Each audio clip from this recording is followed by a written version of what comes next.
Iyi ni BBC Gahuza Miryango ivugira i Nairobi kuri metero 19 31 ku mirongo ya FM mu biyaga bigari no kuri internet kuri bbcgahuza.com.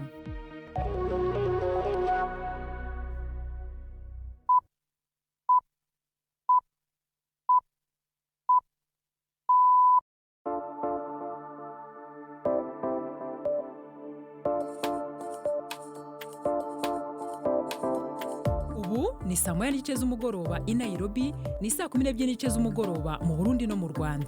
Muri kumwe na Anne-Marie Niwemwiza. Ndabasuje mwese abadukurikiye mbaha n'ikaze amakuru yacu yo kuri uyu wa gatanu tariki 14 ukwezi kwa munani umwaka 2026. Izi ni zimwe mu ngingo z'ingenzi amakuru yacu agiye kwibandaho. Abahagarariye ibihugu byo muri Afrika mu Burundi uyu munsi basuye inkambi ya Busuma icumbikiye impunzi z'abanyekongo. Ese izo mpunzi zimerewe zite? Baduha amafaranga 13,000 buri kwezi. Naza yatinze. Reba umwana wanjye ararwaye. Ndamujyana hehe? Bamuvuza ikinini cya paracetamol gusa. Ubona cyamuvura. Nawe uriboneye aho turyamye ahangaha. Mu Rwanda ho mu mujyi wa Kigali uravuga ko bafite gahunda yo gufasha abatuye ahafatwa nk'akajagari kuvugurura imiturire yabo aho bishoboka abaturage bakahaguma batimuwe ahubwo bagakomeza kuhatura mu buryo bwiza. Nanone kandi u Rwanda na Kongo byasabwe kwihutisha ishyirwa mu bikorwa y'icyo biyemeje mu masezerano y'amahoro mu gihe ibikorwa bigamije kugarura ituze ndetse no gushakira umuti ikibazo cy'imitwe yitwaje intwaro ikora mu burasirazuba bwa Kongo gikomeje. Naho mu yandi makuru mu mikino Burundi bwangiwe gutegura amarushanwa yo gusiganwa mu modoka, naho mu Rwanda imikino ikomeye ya basketball irakinwa muri iri joro. Amakuru agezweho nta gucike. Ndi Yves Bucyana. Aya makuru ahagarariwe na Chansar Abimana. Mbere yuko dutangira amakuru yacu ku buryo burambuye reka mbanze nakire Prime Ndikumagenge hatugezeho amakuru avugwa hirya no hino ku isi. Perezida wa Chad Mahamat Deby yagiriye ikigongwe wahoze ari umushikiranganje wa mbere akaba n'utavuga rumwe na leta Succès Masra yari yaciriwe igihano cyo gufungwa imyaka 20 mu mwaka uheze. Perezida Deby yahaye ikigongwe kandi abandi bantu 8 batavuga rumwe n'ubutegetsi bari bagiriwe hamwe na Masra n'ivyaha birimwo gutunganya imyerekano yari ibujijwe. Masra yari yagenywe ku mushikiranganje wa mbere amezi 5 imbere yuko atangaza yuko azo kwitoza mu kibanza cy'umukuru w'igihugu mu matora mu 2024. Umuguje w'amatora muri Zambia wabaye urahagaritse igikorwa cyo guharura amajwi y'ivyavuye mu matora rusangi yabaye ejo kuwa kane, uvuga yuko vyatewe n'intureka ku bakozi bajejwe amatora. Mu ngingo izokongera kwihwezwa mu kiringo c'amasaha 28, umukuru w'uwo mugwi Mwangala Zalumis yavuze yuko ibitero mu turere tumwe vyatumye hibwa impapuro abantu batoreyeko.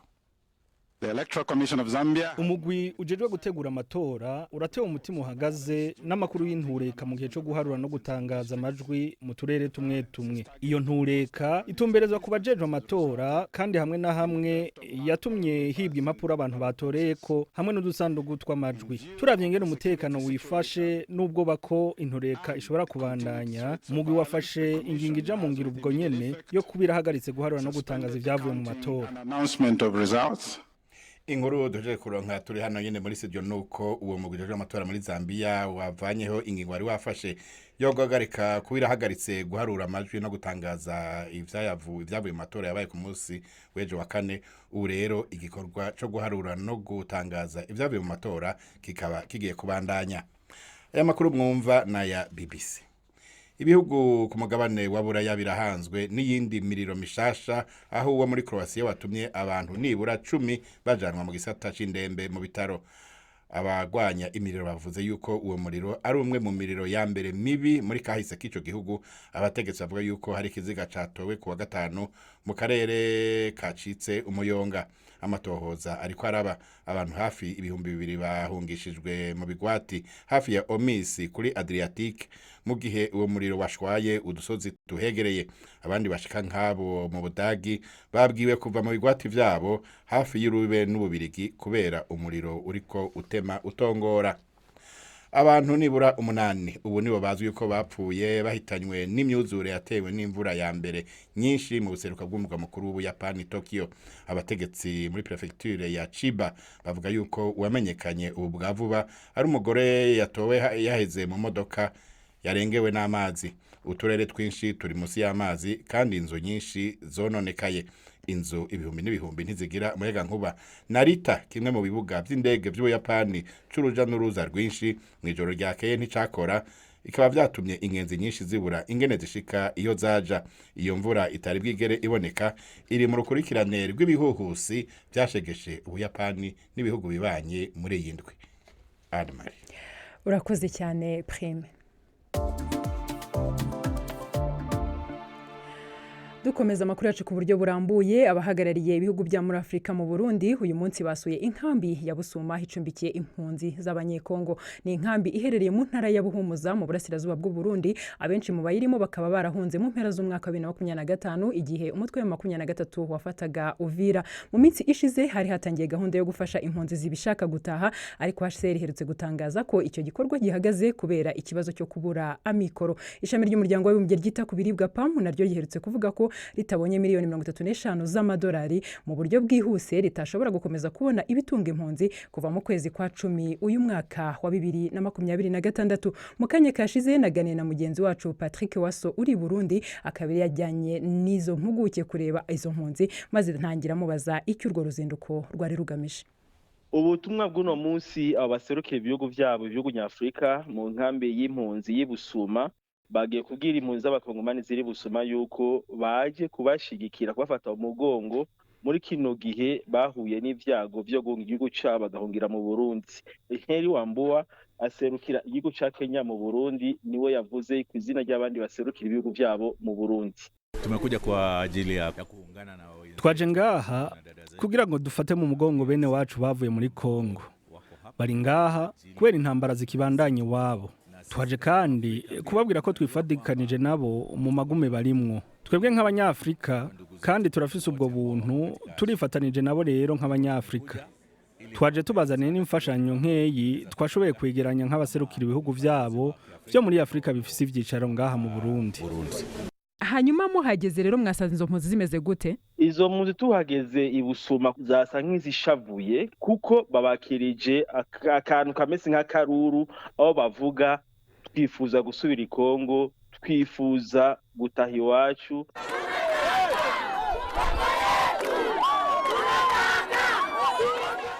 Bamaze kubuza aho karuru twashoboye kuvugana bamwe muri bo, kuri bo bavuga bati dufise ubuzima bubi cyane nga mu nkambi y'impunzi. Aba ni bamwe twavuganye nabo mu bumvirizi.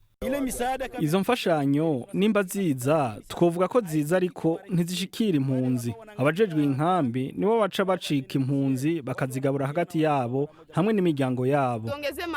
Mutwongerere umubare w'imodoka dutaha iwacu. Baduha amafaranga 13 buri kwezi. Naza yatinze. Reba umwana wanjye ararwaye. Ndamujyana hehe?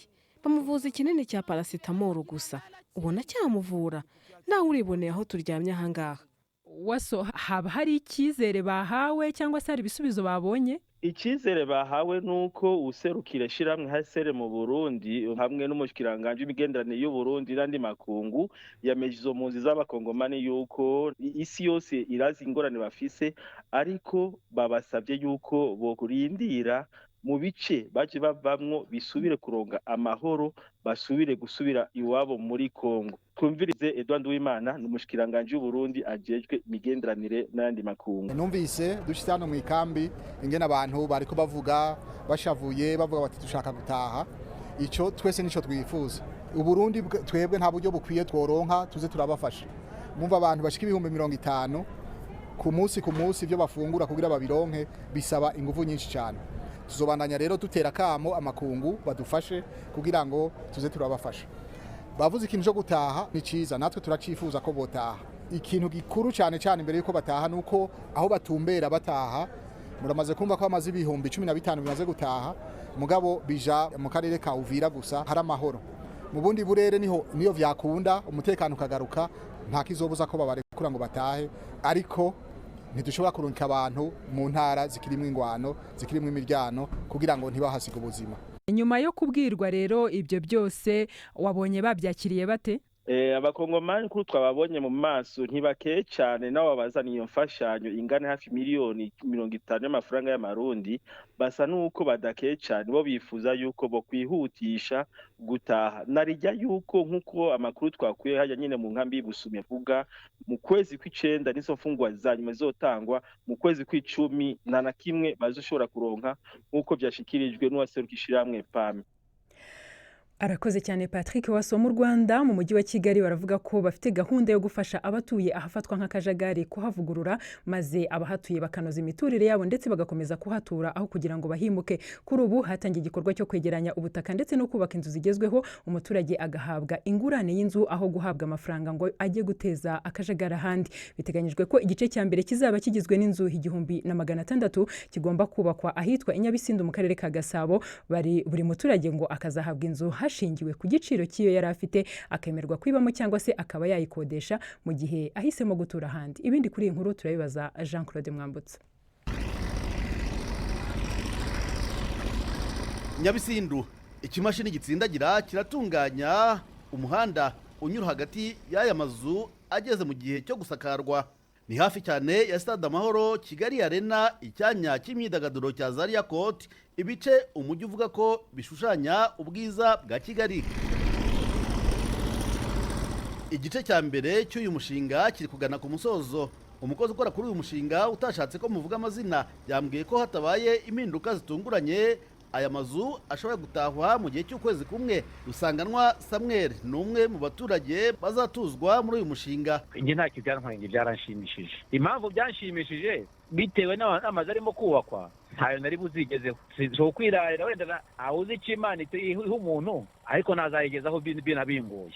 Nshingiye kuko bona badusobanuriye bakatwereka amazu tuzajyamo n'amazu ajyanye n'igihe. Hazaba harimo amavuriro, harimo ibibuga, harimo isoko, harimo n'amashuri n'inzu zijyanye n'icyerekezo. Hari abaturage bari mu cyiciro cya mbere cy'umushinga basenyewe ndetse bamaze no kwimurwa mu gihe bategereje ko amazu yabo yuzura.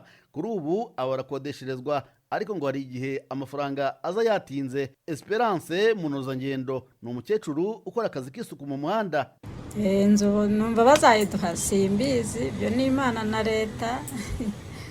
Twizeye ko gusa leta itabeshya izayiduha. Batubwiye yuko nyine niyuzura amazu bazayaduha ariko turashakisha ku buryo tutiteranya na ba nyir'inzu. Niyo dufite nk'aka kazi biremerera ukishyura inzu ubundi ugashakisha ubundi buryo twawakiriye neza ku giti cy'umuntu. Nk'uko umushinga ubiteganya buri muntu azajya ahabwa inzu hashingiwe ku gaciro kahawe iyo yabagamo mbere. Impungenge ni zose ku bantu bafite amazu y'agaciro gatoya. Joseph Semigabo aracyatuye mu nzu ye ariko nayo igomba gusenywa mu gice cya kabiri cy'umushinga. Wari ufite akazu gatoya, uwo ni umukene azakenera gucana.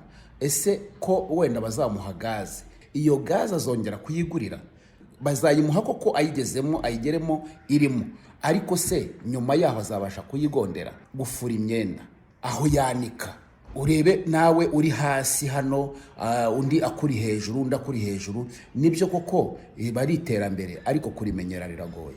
Ubuyobozi bw'umujyi wa Kigali buvuga ko aya ari amahirwe ku baturage ba Nyabisindu kuko agace kabo kagiye kuzamurirwa agaciro. Umuyobozi w'umujyi wa Kigali Samuel Dusengiyumva ubwo aheruka kuvuga kuri uyu mushinga. Niba rufite inzu yo mu kajagari bakwishyura 30 bakaguha inzu bakwishyura 150 niyo wayabika ukajya gutura ahandi hantu. Iriya nzu iri hariya igenda yiyongera agaciro. Uwihaye mu nyuma y'ukwezi kumwe niba rifite agaciro ka 20, nyuma y'amezi 2 bifite agaciro ka 30. Nyabisindu ni kuri metero 700 uvuye kuri Stade Amahoro. Ni ahantu hari prime hakwiye kubikorwa remezo bijyanye n'ahantu biherereye. Biteganijwe ko uyu mudugudu wa Nyabisindu uzaba wuzuye mu mwaka wa 2027 ukazarangira utwaye abarirwa muri miliyari 62 z'amafaranga y'u Rwanda. Imishinga nk'iyi kandi ngo igomba kugera mu tundi duce nk'Akagatenga ko mu karere ka Kicukiro. Umujyi wa Kigali ukavuga ko uzatuza ari uko uduce twose tw'akajagari twubatswe muri ubu buryo bugezweho. Jean Claude Mwambutsa, BBC Gahuza Miryango, i Kigali. Arakoze cyane Jean Claude Mwambutsa. twerekeza muri Repubulika ya Demokarasi ya Kongo aho perezida w'icyo gihugu yongeye gusubiza mu nteko ishinga amategeko itegeko rigenga uburyo amatora y'akamaramaka ategurwa kandi agakorwa mu gihugu. Iryo tegeko ryari ryaramaze kwemezwa n'urukiko rushinzwe kurinda itegeko nshinga ndetse rukaba rwari rwaramuhaye ububasha bwo kurisinya kugira ngo ritangire gukurikizwa. Gusa muri zimwe mu ngingo zaryo harimo izo urwo rukiko rwari rwasabye ko zisubirwamo cyangwa se zikaba zahindurwa. Ni itegeko rikomeje kwamaganwa n'abatavuga rumwe n'ubutegetsi muri Repubulika ya Demokarasi ya Kongo bavuga ko ari uburyo Perezida Tshisekedi ashobora gukoresha kugira ngo ashake manda ya gatatu yo gutegeka igihugu. Ku murongo wa telefone mugenzi wacu Prime Ndikumagenge yagiranye ikiganiro n'umunyabukuru wa BBC Kinshasa Emery Makumeno hatangira amubaza impamvu yatumye perezida iryo tegeko harisubiza mu nteko ishinga amategeko. En tout cas, il y a pas grand chose. Nta byinshi bizwi, gusa ibyo tuzi nuko iryo tegeko rigizwe n'ingingo 45, 13 muri zo zemejwe, ariko hari impinyanyuro sentare yubahiriza ibwirizwa nshingiro ishizeko. Ahanini zerekeye ibintu bishobora gukorwa k'amatora ya kamarampaka, no kuvuga gusubiramwo ibwirizwa shingiro canke kwemeza rishasha, kwimura umugwa mukuru ukava Kinshasa ukajanwa ahandi mu gihugu, hamwe no gusubiramwo uko intara z'igihugu zitunganijwe. Niza hanini sentare yubahiriza ibwirizwa shingiro yashize ko impinyanyuro qui font l'objet de certaines touches de la part de la Cour. Aho rero umukuru w'igihugu yarafise ububasha bwo kuryemeza uko riri akongera kizo mpinyanyuro canke akarisubiza inyuma ngo inama nshinga amateka isubira igige haboneka inyandiko imwe nk'uko mu bahinga b'amategeko babivuga ngaha. Ou bien carrément renvoyer la loi pour délibération, enfin peut-être d'avoir un seul texte que nous comprenons de la part du juriste ici. None bisigura yuko umukuru w'igihugu yoba atashimye canke atemeranya n'impinyanyuro zagizwe na sentare yubahiriza ibwirizwa shingiro. En tout cas, on aura plus de clarté lors Inyicu izoboneka igihe inama nshinga amateka izobiri kiriga kuryo yasabwe n'umukuru w'igihugu. Ikizwi nuko umukuru w'igihugu yarafise uburenganzira bwo kwemeza iryo tegeko ko sentare yubahiriza ibwirizwa shingiro yari yamaze kwemeza ko rihuye n'ibwirizwa shingiro. Nta camubuza rero kuryemeza ariko akanashirako izo mpinyanyuro zayo. Rero kubw'abahinga b'amategeko ashobora kuba ashaka ko haboneka inyandiko imwe gusa. Que l'idée est d'avoir un seul texte pour cette loi. Iryo tegeko ryari ryiyamirijwe n'abatavuga rumwe na leta babona yuko ari inzira yo kubwira umukuru w'igihugu Felix Tshisekedi arondera ikiringo ca gatatu. Ubu babivuze ko iki? En tout cas, aujourd'hui pas beaucoup. Nous avons pas. Nta byinshi baravuga uretse nka Prince Penge yavuze ko ari akantu gato y'ikeza ariko agashimika mu kwibutsa ko abatavuga rumwe na leta badashaka na gato kwibwirizwa shingiro risubigwamwo. Ahasigaye byinshi kuri abo batavuga rumwe na leta na cane cane runani witiriye ingingo ya 64 ruhananira kudahindura ibwirizwa shingiro ingene bavyakiriye bizomenyekana ejo niho bavuga ko bazogira ico bashikirije kuri uko gusubiza iryo tegeko mu nama nshinga amateka kugira ryongere kwihwezwa. Demain et c'est demain que nous attendons leur réaction. Tukiri muri Repubulika ya Demokarasi ya Kongo abafatanyabikorwa basanzwe bafasha mu kugarura amahoro muri icyo mu karere k'ibiyaga bigari basabye Repubulika ya Demokarasi ya Kongo n'u Rwanda kwihutisha ishyirwa mu bikorwa ry'ibyo biyemeje mu masezerano y'amahoro mu gihe ibikorwa bigamije kugarura ituze ndetse no gushakira umuti ikibazo cy'imitwe yitwaje intwaro ikora mu burasirazuba bwa Kongo byo bikomeje. Ubu busabe bwatangiwe mu nama ya gatandatu y'urwego ruhuriweho rushinzwe umutekano n'ihuza ry'ibikorwa rukurikirana ishyirwa mu bikorwa amasezerano y'amahoro hagati ya Kongo n'u Rwanda. Iyo nama yahuje intumwa z'ibihugu byombi abahagarariye Amerika, Qatar na Togo hamwe n'urwego ruyoboye ubumwe bwa Afrika. Inkuru irambuye turayibaza Chansa Habimana. Muri iyo nama yabereye i Geneve mu Busuwisi tariki 12 na 13 ku kwezi kwa munani, Repubulika ya Demokarasi ya Kongo n'u Rwanda byumvikanye kubandanya imigambi ibiri ifise intego yo gukomeza gukurikirana no kugenzura ishigwa mu ngiro ry'amasezerano ya Washington. Abitabiriye iyo nama kandi barihweje umugambi wa Kongo wo kwakwigwanisha no gusubiza mu buzima busanzwe abagwanyi ba FDLR. Intambwe igezweho mu gushira mu ngira amasezerano ya Washington yarashimwa kandi n'umugwi w'ibihugu vya Buraya na Amerika ukurikiranira hafi akarere k'ibiyaga binini ICG. Mu itangazo wasohoye uwo mugwi urimo leta z'ubumwe za Amerika, Ububirigi, Canada, Denmark, ishiramwe rya Buraya, Ubufaransa, Ubudagi, Ubuholande, Ubusuwise, Sweden n'Ubwongereza wakiriye neza amasezerano yashizwe ku mukono itariki 28 ukwezi kw'indwi n'umugwi umwe wa FDLR wemeje ingingo yo kwakwa ibigwanisho gusubizwa mu buzima busanzwe no kwegeranirizwa hamwe. ICG usaba abategetsi ba Kongo gushiraho integuro yumvikana hamwe n'ikirangamisi gitomoye byo gusambura burundu FDLR hakurikijwe amasezerano y'amahoro asanzweho. Uwo mugwi ushimangira ko ubutegetsi bwa Kinshasa bukwiye gusigura neza ingene abazoba bakoze ivyaha bazobibazwa kandi bugakorana cyane n'ubutumwa bwa ONU bwarungitswe guharanira amahoro muri Kongo MONUSCO. Wibutsa ko gukorana mu nzira iyo ariyo yose n'abagwanyi ba FDLR kutajanye n'ivyo Republika ya Demokarasi ya Kongo yiyemeje mu masezerano ya Washington.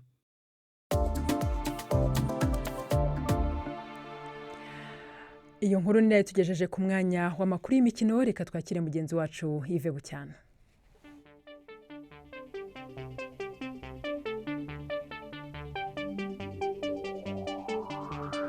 Imikino kuri BBC gahuza miryango. Mwereho neza mwese bakunze imikino kuri BBC. Mpere mwirushanwa ryo gusiganwa mu modoka. Uburundi ntibushobora kwakira amarushanwa yo gusiganwa mu modoka muri uyu mwaka. Impuzamashyirahamwe y'umukino wo gusiganwa mu modoka FIA mu magambo ahinnye yambuye icyo gihugu uburenganzira bwo kwakira imikino yari iteganyijwe kuri gahunda y'uyu mwaka hashingiwe ku bibazo bijyanye n'itegurwa ry'irushanwa ndetse n'icungamutungo ry'imari yagenewe ikigo cy'igihugu gishinzwe imikino yo gusiganwa mu modoka.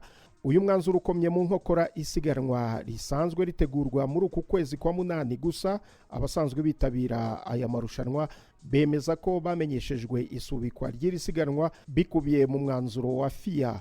Uretse gucunga nabi umutungo kw'abashinzwe amasiganwa y'imodoka mu Burundi, amakosa mu myiteguro hamwe n'ubuziranenge bw'imihanda ikoreshwa mu isiganwa nabyo byagize uburemere mu mwanzuro wafashwe na FIA.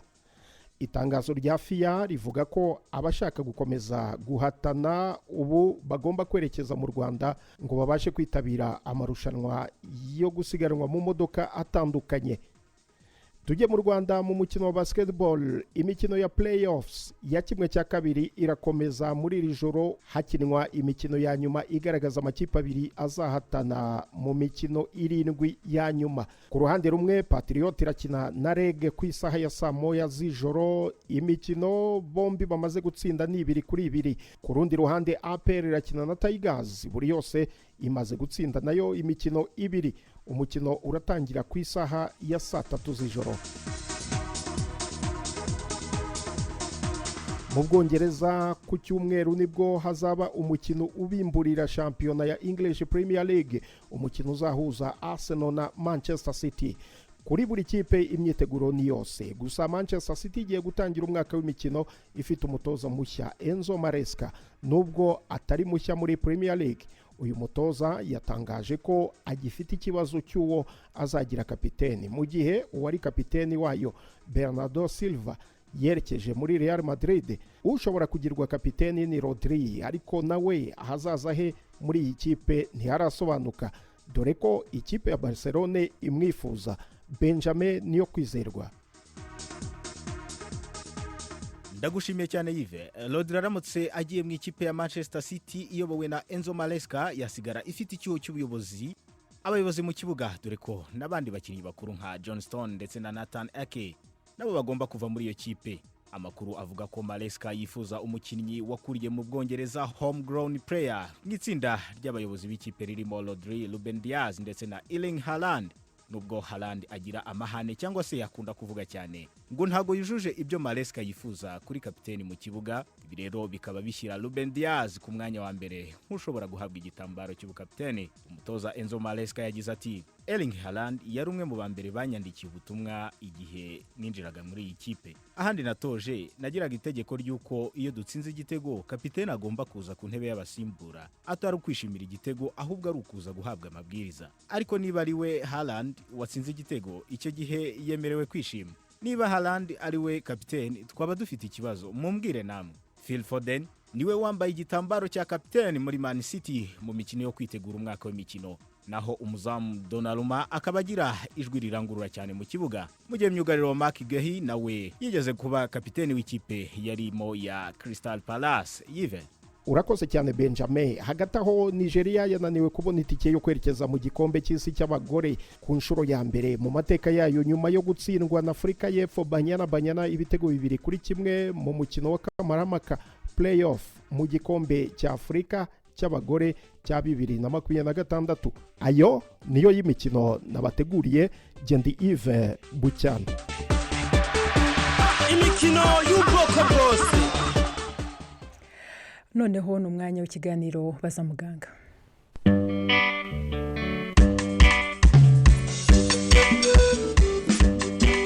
Mwiriweho neza. Mugiga ni indwara ikunze gutera ubwoba abantu. Nyamara ngo hari amahirwe yo gukira igihe umuntu yivuje hakiri kare ndetse agakurikiza inama. None turi kumwe na muganga Jean Baptiste Amani mu bitaro bya kaminuza bya Kigali. Iyo umuntu avuze mugiga muri rusange bashatse kuvuga uburwayi bufata agahu gashashe ku bwonko n'uruti rw'umugongo. Ubwo burwayi rero iyo bwafashe ako gahu kitwa mugiga iyo arimo udukoko twagiyemo kenshi. Udukoko dushobora kuba ama microbe atandukanye noneho bugateramo uburwayi. Icyo gihe nibwo muri rusange tuvuga ko ari mugiga cyangwa se meningite mu ndimi z'amahanga. Cyakora n'ubundi bwoko bwa za meningite budaterwa n'utwo dukoko cyangwa se izo microbe, ariko izwo bwoko bwa meningite bwo ntabwo dukunda guhura nabwo. Hanyuma muga iterwa n'iki mugiga mu by'ukuri? Mugiga cyangwa meningite iterwa n'ibintu byinshi, ariko ibyo dukunda kubona nyine ni udukoko cyangwa microbe zijya mu mubiri w'umuntu ziciye mu bice bitandukanye by'umubiri. Urugero twavuga wenda nk'udukoko twinjira mu maraso tugatembera mu maraso tukarinda tugera kuri ako gahu gashashe ku bwonko n'uruti rw'umugongo, cyangwa se ugasanga umuntu wenda afite ubundi bwoko bwa microbe zidakunda kuboneka, amavirus amwe namwe n'utundi dukoko turi mu bwoko bwa champignon. Niba navuga uduhumyo dutoya kuko champignon ni ibihumyo, ibyo bita fungus cyangwa fungi. Ibyo byose bishobora gutembera mu maraso, cyangwa se wenda nk'umuntu yaba yakoze nk'impanuka udukoko tukava mu bidukikije aho tuba turi tugahita twinjira directement kuri ako gahu, cyangwa se wenda bigaterwa n'ubundi buryo umuntu yaba yaragize utwo dukoko kera tugaca noneho mu mikaya tugasubira muri ya kagahu gashashe ku bwonko n'uruti rw'umugongo. Akenshi n'ubwo buryo utwo dukoko tubasha kwinjira mu mubiri w'umuntu tukaba twatera meningite cyangwa se mugiga. Mu by'ukuri rero iyo utwo dukoko tumaze kugera mu mubiri tuza kuwangiza gute? Utwo dukoko rero iyo twinjiye mu mubiri tugera muri kagahu gashashe ku bwonko noneho tugateramo icyo bita inflammation. Ko ni uburyo umubiri wirwanaho uri kuhangana na twa dukoko, abasirikare b'umubiri bagaturwanya. Urumva ahantu habereye intambara hari ibisigara byangiritse, nibyo bita meningite cyangwa inflammation mu ndimi z'amahanga. Umuntu akaba yagira ibimenyetso wenda turibuze kugarukaho. Ngira ngo ni nabyo twakurikizaho mugiga. Abantu benshi barayitinya bati ni indwara mbi, ariko si ibimenyetso byayo nibihe koko? Muri rusange ibimenyetso abarwayi badafite ibibazo by'ubwirinzi bw'umubiri, abantu basanzwe bakunda kurwara umutwe, bakagira umuriro, bakagira isesemi, bakaruka, kutihanganira urumuri cyangwa se kutihanganira amajwi. Rimwe na rimwe bakaba bajya no muri koma bamwe na bamwe, kubera nyine akenshi ibyo ni ibimenyetso dukunda kubona mu bantu bakuze. Mu bana nabo bagira ibimenyetso byihariye, kwanga konka, ukabona wenda nko abyimbye ku gihorihori, naho bakagira umuriro. N'ibimenyetso ni byinshi bitihariye cyane kuri mugiga, ariko iyo umuntu yakubwiye uburwayi bwo ko umeze nka muganga niwe ubitekereza ukaba wabihuza ko bishobora kuba ari mugiga. Hari ibizami bimwe na bimwe dushobora gukora byafasha umuganga. Ikibihatse muri byo ni ukuvoma amazi yo mu mugongo bita liquide céphalorachidien cyangwa cerebrospinal fluid mu ndimi z'amahanga. Ayo mazi rero iyo tuyapimye kwa muganga rwose niyo atwemeza bidashidikanywa ko umuntu afite mugiga cyangwa se atayifite.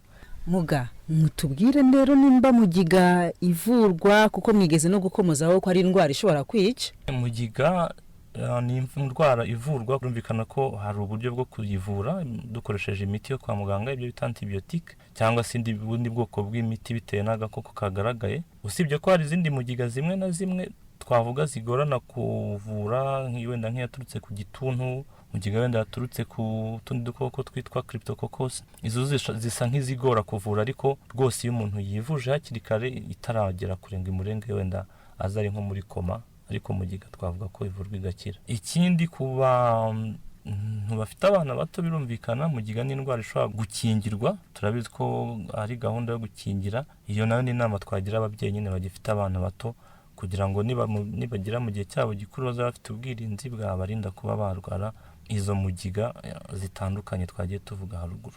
Muganga Jean Baptiste Amani watubwiraga ku burwayi bwa mugiga ni naha rero dusoreje. Muramukeho. Arakoze cyane Yvette Kabatesi. Ikiganiro baza muganga nacyo kitugejeje ku musozo w'amakuru yacu twari twabateguriye kuri uyu mugoroba. Mwakoze cyane kubana natwe. N'amakuru yarahagariwe na Chancellor Abimana, ku buhanga bw'ibyuma twari kumwe na Jonathan Mwangi, naho gendi Anne Marie niwe mwiza, naho butaha.